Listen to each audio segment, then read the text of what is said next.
அனைவருக்கும் வணக்கம். நம்ம உடம்பில் உருவாகக்கூடிய உடல் வெப்பம், பாடி ஹீட். இந்த உடல் வெப்பத்துக்கு மிக முக்கியமான காரணம் எண்ணெய் உணவுகள், ஃபாஸ்ட் ஃபுட் உணவுகள். கடைகளில் இருக்கக்கூடிய எண்ணெய் உணவுகள் அதிகமாக சாப்பிடும் பொழுது, மசாலா ஐட்டங்கள் அதிகமாக எடுத்துக்கும் பொழுது நம்ம உடம்புக்குள்ள வெப்பம் உருவாகும். அந்த வெப்பம் தான் நம்ம சாப்பிடக்கூடிய உணவை செரிமானம் பண்ணக்கூடிய ஆற்றல்.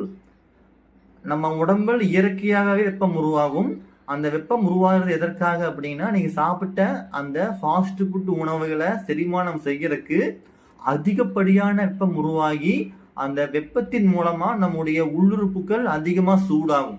அப்படி சூடாகும் பொழுது அதனுடைய வெப்பத்தன்மை உடல் முழுவதும் பரவும். இதுதான் நம்ம உடம்புடைய பாடி ஹீட். உடல் வெப்பம் உடல் முழுவதும் காணப்படும். ஃபாஸ்ட் ஃபுட் உணவுகளை தவிர்ப்போம், ஆரோக்கியமாக வாழ்வோம். நன்றி.